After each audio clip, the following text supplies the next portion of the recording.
एक व्यक्ति लगभग 11 साल तक जेल में रहता है, सलाखों के पीछे रहता है, तो वो अपने परिवार से, अपने रिश्तेदारों से, दोस्तों से, सभी से कट जाता है। 11 साल तक उसे कोई भी नहीं मिलता। 11 साल के बाद जब वो जेल से छूटता है, सीधा घर पहुंचता है और घर जाकर जब अपनी पत्नी को देखता है तो पत्नी उससे लिपट कर फपक फपक कर रोना शुरू कर देती है। जोर जोर से रोती है और रोते रोते कहती है कि जब तुम जेल चले गए थे तब मेरे 2 बेटों की हत्या कर दी गई थी। मैं चाहती हूं कि तुम उन दोनों की हत्या का बदला लो। जब वो इस बात की बात करती है तो पति कहता है कि 11 साल जेल में रहे बहुत समय होता है, अब मैं एक शांत प्रिय जिंदगी जीना चाहता हूं। हमारे 3 बच्चे, 3 बेटे अभी बच्चे हैं, तीनों पर सब्र कर लेना। बात जब सब्र की आती है तो उसकी पत्नी हाथों से चूड़ियां उतारती है और कहती है कि ठाकुर साहब इन चूड़ियों को पहन लो। तब ठाकुर साहब को गुस्सा आता है और वो तमतमाते हुए कहते हैं कि जिस रास्ते की तरफ तुम भेज रही हो, दरअसल वो रास्ता कहां जाता है तुम्हें अच्छी तरह मालूम है।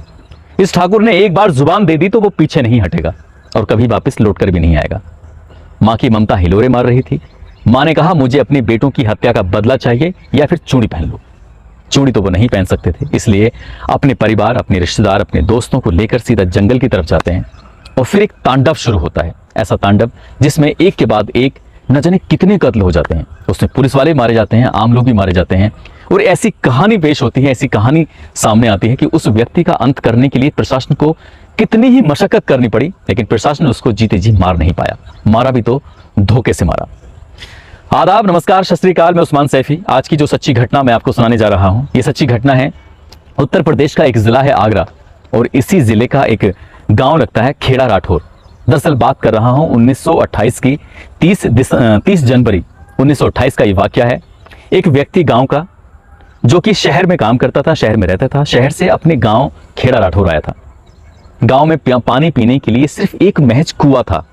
गांव का कोई भी व्यक्ति हो उस कुएं की तरफ आस लगा के बैठता था। यदि कुएं से पानी नहीं ले सकते तो सीधा तालाब या फिर नदी से पानी लाना पड़ता था।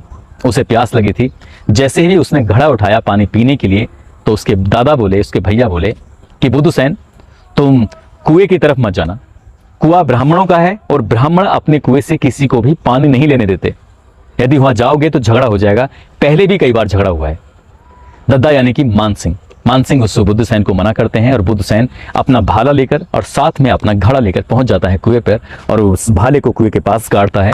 कुएं से पानी निकालता है और पानी पीने की जैसे ही कोशिश कर रहा था तो बहुत जोर का एक लठ आकर उसके घड़े पर लगता है और घड़े पर लठ लगना था कि घड़ा फूट जाता है। और उसके बाद उस बुद्धूसैन को उन लोगों ने यानी कि ब्राह्मणों ने गिरा गिरा कर बहुत बुरी तरह से पीटा। वो रहम की भीख मांगता रहा और रहम की भीख मांगते मांगते किसी तरह से वहां से जान बचाकर सीधा दौड़ते हुए घर पहुंचा और रोते हुए कहा कि भैया मुझे बहुत बुरी तरह से उन ब्राह्मणों ने मारा है। इतना कहना था कि मान सिंह अपने नौकर यानी कि धमरुआ जाटव को आवाज लगाते हैं, कहते हैं धमरुआ जल्दी से बंदूक निकाल के लेके आओ, चलो आज इसका हिसाब किताब करते हैं। बात हिसाब किताब करने की थी, महज सिर्फ वो बातचीत करते थे, झगड़ते नहीं थे। मान सिंह की एक गांव के अंदर रुतबा था, वो पंचायतें भी कराते थे, लोगों के फैसले कराया करते थे, लेकिन कभी किसी को चांटा नहीं मारा, कभी किसी को थप्पड़ नहीं मारा। बंदूक सिर्फ दिखावे के लिए थी। यहाँ पर डमरुआ में पूरा जोश था और ऐसा जोश था कि वो बंदूक निकालकर आगे आगे भाग रहा है और मान सिंह पीछे पीछे हैं, मान सिंह के परिवार के लोग उनके पीछे हैं और डमरुआ आगे आगे जब जाता है तो सीधा कुएं में पहुंचता है। वहां पहले से ही ब्राह्मण मौजूद थे, कई सारी संख्या थी उनकी और वो देखते ही सीधा गोली चला देता है। जैसे ही गोली चलती है सामने 2 ब्राह्मण और एक साहूकार की घटना स्थल पर ही मौत हो जाती है और यहाँ पर भगदड़ मच जाती है। फिर पुलिस को सूचना दी जाती है, पुलिस भी मौके पर पहुंचती है। पुलिस का गांव वालों में खासकर तल्फीराम जो कि ब्राह्मणों का मुखिया था, उसके प्रति बड़ा नरम रवैया था। वो कहीं ना कहीं उनके घर बैठते थे, कह सकते हैं कि ये एक तरह से ब्राह्मण उनकी मुखबरी करते थे। ब्राह्मण उनके पुलिस के बिल्कुल एकदम नजदीक थे बहुत ज्यादा, इसलिए हर व्यक्ति गांव का पुलिस को लेकर भी डरता था। अब क्योंकि यहाँ पर 3 लोगों की हत्याएं हो चुकी हैं तो जाहिर सी बात है ब्राह्मणों के महज 4 या 5 परिवार थे और वो सब के सब भाग जाते हैं। लेकिन मान सिंह भागते नहीं हैं, मान सिंह रुक जाते हैं और मान सिंह अपने नौकर को भी रोकते हैं। पुलिस आती है, पूरा वाकया सुनाते हैं, लेकिन क्योंकि उन्होंने अपराध किया है, 3 लोगों की हत्या हो चुकी थी, इनको गिरफ्तार करके जेल भेजा जाता है और अंग्रेजी हुकूमत इनको उम्र कैद की सजा सुनाती है। अभी ये जेल के अंदर सलाखों के पीछे थे और सलाखों के पीछे रहने के बाद ही इसी बीच में ब्राह्मणों ने इन ठाकुरों पर जो जुल्म करना शुरू किया है, ऐसा जुल्म करना शुरू किया है कि ये उनकी चाहे औरतें हों, बच्चे हों, कोई भी हो, उनके साथ आए दिन मारपीट करना, उन्हें बुरी तरह सताना, ये रोजमर्रा की बात हो चुकी थी। और इस मान सिंह के 5 बेटे थे। 5 बेटे, सबसे बड़ा बेटा जसवंत सिंह, दूसरा सूबेदार, तीसरा तहसीलदार सिंह, चौथा सोबरन सिंह और 5वां बेटा धनवंत सिंह। ये आए दिन की गुंडागर्दी से, आए दिन की परेशानी से, कभी पुलिस इन्हें परेशान करती थी तो कभी ब्राह्मण इन्हें परेशान करते थे। ये लोग इतना तंग आ चुके थे कि इन लोगों ने सोच लिया कि अब चाहे मरना हो लेकिन अब पीछे नहीं हटेंगे। और एक दिन प्लानिंग करके सीधा वो गांव में आ जाते हैं। खेड़ा राठौर में आने के बाद 5 ब्राह्मणों को वो तलवारों से, भालों से उनकी गर्दन उड़ा देते हैं, मार डालते हैं। और जैसे ये होता है उसके बाद फिर से हड़कंप मच जाता है। आसपास के इलाकों में ये खबर आग की तरह फैल जाती है कि ठाकुरों ने ब्राह्मणों की इस तरह से हत्या कर दी है। और ब्राह्मण बहुत रसूखदार, पैसे वाले, मजबूत लोग। लेकिन यहाँ पर बाजी पहली बार में भी ठाकुर मार जाते हैं, दूसरी बार में भी बाजी ठाकुर मार जाते हैं। लेकिन जब ब्राह्मणों ने अपनी बुद्धि विवेक का इस्तेमाल किया और कुछ समझदार लोगों के साथ मिलकर उन्होंने गांव में एक पंचायत आयोजित की और कहा कि जो भी अभी तक हुआ है उसे पूरी तरह से खत्म कर देते हैं। अब कोई लड़ाई नहीं, कोई झगड़ा नहीं, कोई हत्या नहीं, कोई फसाद नहीं, अब सिर्फ यहीं पे इस मामले को खत्म कर दिया जाए। इसके लिए जब पंचायत वाली बात थी, जिम्मेदार लोग बीच में जाते हैं और 5 बेटों को, जसवंत, सूबेदार, तहसीलदार, सोबरन, धनवंत, इनको बुलाया जाता है गांव में। जब गांव में बुलाया जाता है, पंचायत होती है। कई घंटे तक पंचायत चल रही थी, गांव के जिम्मेदार लोग बैठे हुए थे, लेकिन पंचायत सक्सेस नहीं होती है और आखिरकार पंचायत में कोई फैसला लिया ही नहीं जाता है, क्योंकि इन्हें पता था कि अगर गांव में रहेंगे ठाकुरों को तो शायद ब्राह्मण लोग उन्हें घेर कर मार डालेंगे। यहाँ से सीधा जंगल चले जाते हैं, अपने परिवार जहाँ के लोग छिपे हुए थे, और वहां जाकर ये 5 के 5 भाई इधर उधर ये सोए हुए थे। लेकिन पुलिस को मुखबिरी कर दी गई थी। पुलिस मौके पर आ जाती है, रात को ही दबिश देती है। मुठभेड़ जब होती है तो मुठभेड़ में एक बेटा जसवंत सिंह और दूसरा बेटा धनवंत सिंह ये पुलिस की मुठभेड़ में मारे जाते हैं। अब इनकी जो ताकत थी वो कहीं ना कहीं कमजोर हो चुकी थी। धीरे धीरे वक्त आगे बढ़ने लगता है। ठाकुरों का परिवार कम थे, कम लोग थे, इसलिए उन्होंने पूरी लाइफ अपनी जंगल में ही बिताना शुरू कर दिया। इंतजार था मान सिंह के वापस आने का, देश की आज़ादी का वक्त चल रहा था। उधर देश की आज़ादी की इबारत लिखी जा रही थी, इधर गवर्नमेंट ने यह फैसला लिया कि जेल के अंदर जितने भी लोग बंद हैं उनको बाहर किया जाए, उनको भी आज़ादी दी जाए। और आज़ादी जब उन्हें मिलती है मान सिंह दौड़ते हुए खुश होकर अपने घर आते हैं अपने बच्चों से मिलने के लिए। उन्हें नहीं पता था कि घर पर, गांव में अभी इस तरह की बातें हो चुकी हैं। 2 बेटे उनके मर चुके हैं, दूसरी तरफ के 5 लोग मर चुके हैं। इसके बाद जैसे घर आती है, पत्नी रुक्मणी से मुलाकात करते हैं। पत्नी कहती है कि मुझे मेरे 2 बेटों की हत्या का बदला चाहिए, जबकि पहली भी जो हत्या हुई थी वो मान सिंह ने नहीं की थी। जब अपनी पत्नी के पास जाते हैं, उनसे मना करते हैं, तो पत्नी कहती है चूड़ी पहन लो, मजबूरी बन जाती है। और उसके बाद वो यहाँ से सीधा जंगल की तरफ जाते हैं और 17 लोगों की टीम बनाते हैं। 17 लोगों में एक दायां और बायां हाथ था, एक रूपा पंडित, दूसरा लाखन सिंह जो कि ठाकुर था। इसके अलावा दोस्त परिवार के लोग मिला के 17 लोगों की टीम बनाते हैं। और जब जिस तरह का जो आतंक था, अपनी बेटों की हत्या का बदला लेने के लिए एक बार फिर से हमला करते हैं और एक साथ 10 से 12 ब्राह्मणों को मारकर उन्हें मौत के घाट उतार देते हैं। क्योंकि अब पुलिस इनका पीछा करने लगी थी, अब ये पुलिस की रडार पर थे। पुलिस चाहती थी कि कम से कम समय में मान सिंह को खत्म कर दिया जाए, मार दिया जाए उससे, क्योंकि वो अब प्रशासन की, पुलिस की नजर में आ चुका था। धीरे धीरे करके वक्त आगे बढ़ने लगता है और वक्त कुछ इस तरह से आगे बढ़ता है कि ये लोग अपना गैंग चलाने के लिए, गिरोह चलाने के लिए उनको पैसे की भी जरूरत पड़ती थी।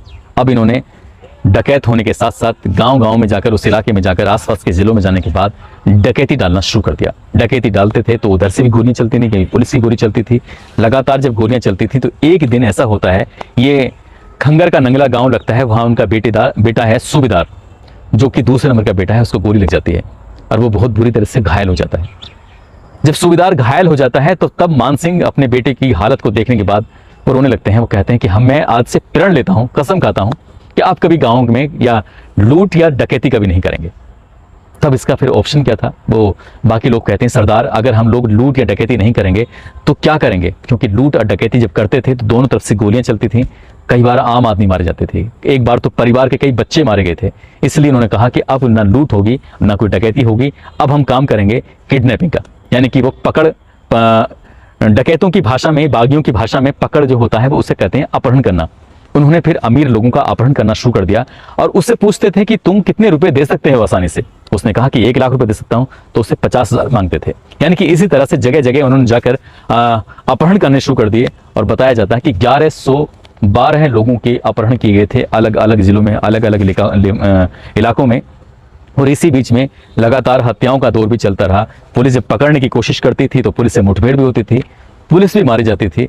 रिकॉर्ड जो है पुलिस का वो कहती है कि 32 पुलिस वाले इनकी गोलियों का शिकार हो जाते हैं। लेकिन अगर मैं इंटरनेट पर जब सर्च कर रहा था तो उसमें 302 लोगों की संख्या आती है। टोटल मिलाकर 322 लोगों की इनकी वजह से हत्याएं होती हैं, मारे जाते हैं। लेकिन हम रिकॉर्डेड बात कर रहे हैं जो कि पुलिस के रिकॉर्ड में है। पुलिस के रिकॉर्ड में 185 लोगों की हत्याएं होती हैं और ये सिलसिला लगातार चलता चला जाता है। तो लगातार चलने के बाद इसी बीच में ये तुलसी राम जो ब्राह्मण था, जो क्या मेन आदमी था, उसको ये पहले ही 10 के 10 में मार चुके थे। उसका नाम नहीं ले पाया था क्योंकि तल्फी राम की वजह से ही ये सब कुछ हो रहा था। अब जब ये लगातार हत्याओं का दौर चल रहा है, सब कुछ हो रहा है, तो ऐसी कंडीशन में इनके जो बेटे हैं वो भी कहीं ना कहीं पुलिस की गोलियों का लगातार शिकार हो रहे थे। पुलिस ने गिरफ्तार भी कर लेती है। महज एक बेटा बचता है तहसीलदार सिंह, बाकी 4 बेटे पुलिस की गोलियों का शिकार हो जाते हैं। और इसी बीच में जो इनके दो, एक राइट हैंड था, एक लेफ्ट हैंड था, तो राइट हैंड लेफ्ट हैंड यानी कि रूपा पंडित और लाखन सिंह, इनमें अक्सर झगड़ा होता था, अक्सर इनमें विवाद होता था। और विवाद जब होता था तो एक दिन मान सिंह ने कहा कि रूपा पंडित मेरे साथ रहेंगे क्योंकि ये हमारे मान है, सम्मान है, और लाखन तुम यहां से अलग चले जाओ, अपना गैंग अलग बना लो। हैरान करने वाली बात है कि ब्राह्मणों से लड़ाई की शुरुआत थी और सबसे ज्यादा यानी कि 17 लोगों का या 50-55 लोगों का जो गैंग बना था, गिरोह बना था, तो सबसे ज्यादा मान सिंह के गैंग के अंदर, गिरोह के अंदर ब्राह्मणों की संख्या सबसे ज्यादा थी। और जब बात अलग करने वाली आई तो उन्होंने लाखन सिंह को ही अपने ग्रुप से अलग किया था क्योंकि उन्हें लगता था कि ब्राह्मण उनके बहुत अच्छे साथी हैं, सलाहकार हैं। लगभग 90 बार पुलिस से इनकी मुठभेड़ होती है। 90 बार में भी वो पुलिस इन्हें मार नहीं पाई थी, हालांकि पुलिस ने मारना चाहती थी। और मैं बात कर रहा हूं 1955 की। 1955 में एक स्पेशल रूप से मेजर जब्बर सिंह को भेजा गया था, जब्बर सिंह थापा को, कि तुम्हें इनको जिंदा या मुर्दा किसी भी हालत में मान सिंह को पकड़ना है। हालांकि मान सिंह भले ही चाहे बूढ़े हो रहे थे वो, लेकिन मान सिंह की ताकत कमजोर नहीं हो रही थी। 90 बार भी मुकाबला करने के बाद भी वो मान सिंह को मार नहीं पाए थे। 16 साल के उसमें 90 बार जब पुलिस से इनके मुकाबला होता है, लगभग 32 पुलिस वाले मारे जाते हैं, 185 कुल मिला के लोगों की हत्याएं हो चुकी थी। शासन प्रशासन सरकार यही चाहती थी कि हर हाल में इस व्यक्ति को अब मार गिराया जाए। तब जाकर ये जो जब्बर सिंह, मेजर जब्बर सिंह की मैं बात जो कर रहा हूं, इन्होंने एक प्लान बनाया और प्लान बड़ा खतरनाक था। एक भिंड जिले में एक गांव लगता है लाउन। उस गांव में ये मालूम था मुखबिर को कि आज मान सिंह अपनी टीम के साथ इस गांव में आकर रुकेगा। और यही बात उस मेजर को भी पहुंचा दी जाती है। और मेजर कहता है कि हम इन्हें मार नहीं सकते, इसलिए या तो इन्हें खाने में किसी भी चीज में जहर दे दोगे तो शायद इनकी हम लोग बाद में हत्या कर देंगे। और ऐसे ही होता है। ये मान सिंह या उसकी टीम के लोग समझ नहीं पाते और मुखबिर पहले से सेटिंग कर लेता है पुलिस से और इन्हें दूध पिलाया जाता है। जब खाना खाने के बाद ये दूध पीते हैं तो दूध के अंदर जहर मिला हुआ था। और जितने भी टीम के लोग थे उस टीम में कई लोगों ने वो दूध पिया था, कई लोगों ने दूध नहीं पिया था। जिन लोगों ने दूध पिया था वो लोग पूरी तरह से घायल हो जाते हैं, या फिर घायल नहीं मतलब कैसे बेहोश हो जाते हैं। उनकी हालत, इनके हाथ पैर चलने बंद हो जाते हैं और पुलिस हमला करती है। तब जाकर मान सिंह को एक के बाद एक गोलियों की बौछार कर दी जाती है। इनकी टीम में बड़ी संख्या में लोग मारे जा चुके थे। यहाँ रूपा सिंह भी बच जाता है, लाखन सिंह अलग हो चुका था।